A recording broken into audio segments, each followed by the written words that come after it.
Hello and welcome to another instalment of the Self-Managed Super Fund Industry Roundtable series. I'm your host, Michael Killicoat from BRR Media, and today we'll be discussing the Australian housing market. In particular, is it set to make a comeback?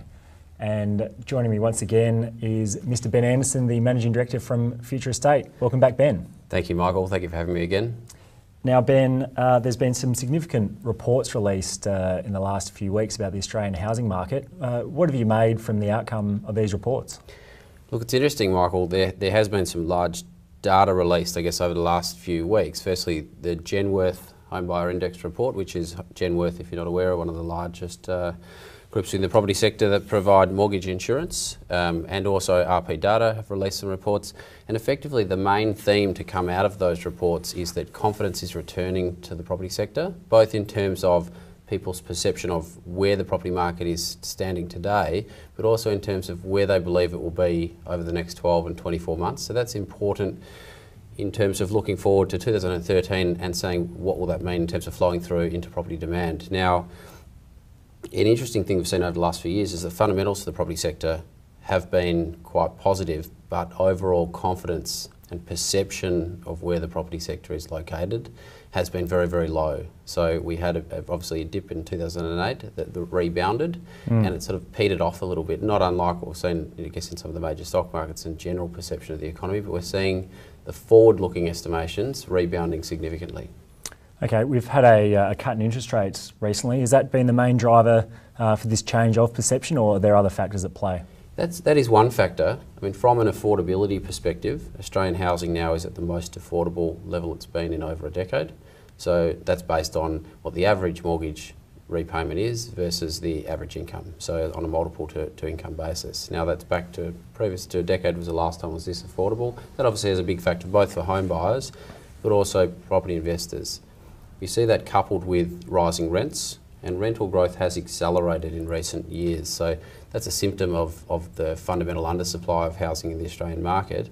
We've seen rental growth in Australia be 8% per annum over the last 5-year period. And in Sydney, it's actually accelerating even more. In the first quarter and second quarter of this year, it's at a quarterly rate of about 4% per quarter, which is staggering rental growth. So higher rents, lower repayments creates greater affordability, which is starting to flow through. But traditionally, there's about a 9-month lag between a reduction in interest rates or an increase in interest rates, and that actually flowing through into actual transactional volumes in the sector. Okay. So, but the first thing that will happen is it changes perception and sentiment. We're seeing that already in the recent surveys. Now, is this across the board, the positive sentiments come through, or are there different sectors of the market that are more positive than others? It's a very good question, and we'll split it into geographically and then also price point wise. So sure. Geographically, different markets have responded differently. Obviously, a weak market within the Australian economy and within the property sector has been Tasmania, and there's some issues there. I guess Guns being the largest employer and that having the issues that it's been through, and some other issues. But that's been a low level of transactional volumes, high levels of stock, and lower levels of sentiment. The resource-based states have performed very well, both in terms of capital growth, rents, and also perception. So in particular, WA.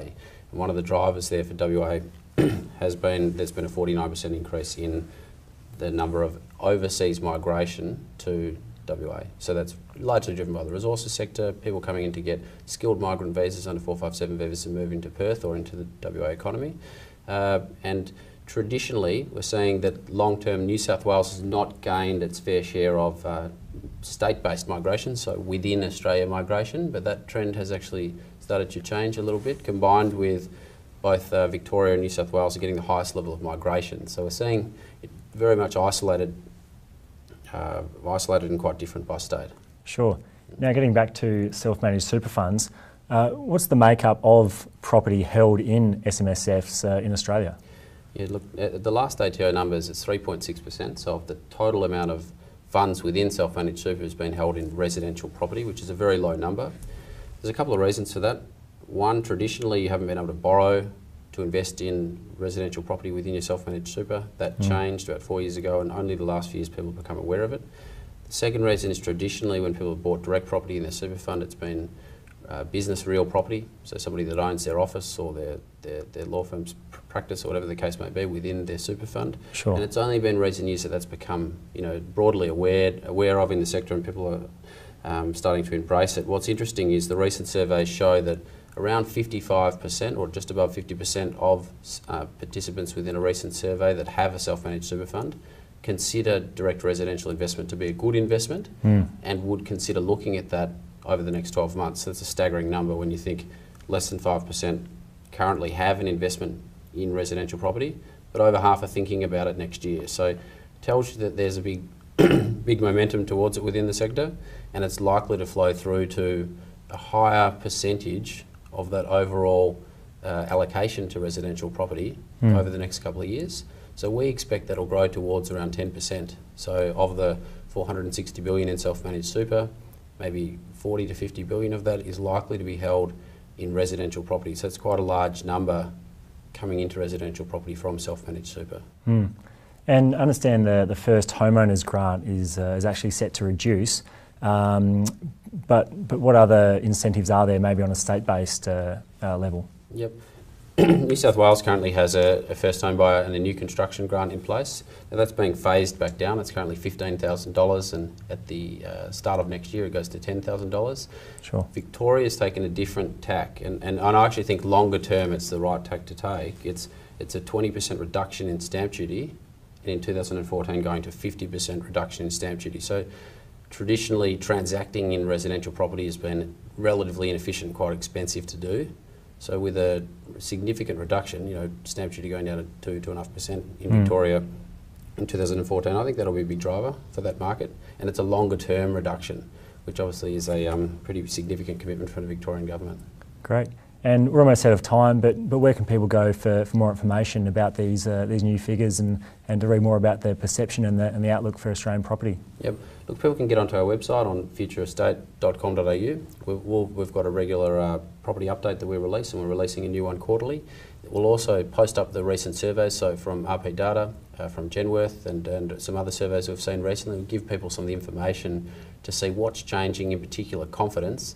And I guess the main theme to take out of these surveys, if you want to snapshot it really briefly, is that over the last few years, whilst the fundamentals have been quite good, there's been no confidence.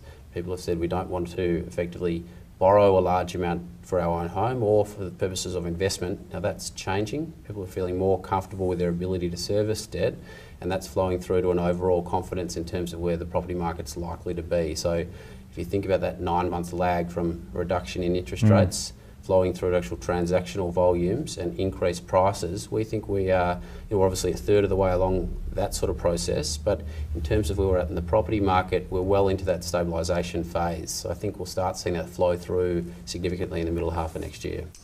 Okay, Ben, I'm afraid we are out of time, but thanks once again for joining me today. Thanks a lot, Michael. Thank you. Okay, so it looks like property is set for a rebound in Australia. I'm your host, Michael Killicoat. Thanks once again for watching.